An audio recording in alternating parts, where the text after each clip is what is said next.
एक बच्चे ने समंदर में अपना जूता खो दिया, तो गुस्से में बच्चे ने समंदर के साहिल पर लिख दिया, समंदर चोर है। कुछ ही फासले पर एक शिकारी ने समंदर में जाल फेंका और बहुत सी मछलियों का शिकार किया, तो खुशी के आलम में उसने साहिल पर लिख दिया, सखावत के लिए इसी समंदर की मिसाल दी जाती है।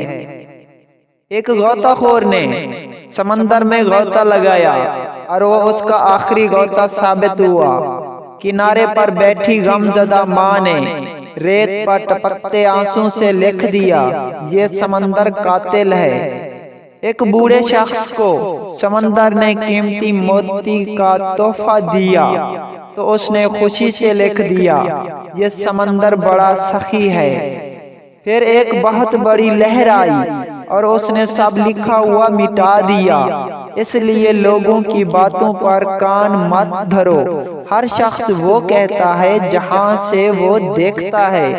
तुम वो करो जो तुम्हें सही लगता है, तुम वो करो जो तुम्हारे लिए बेहतर हो। इंशाअल्लाह कामयाबी तुम्हारे कदम चूमेगी।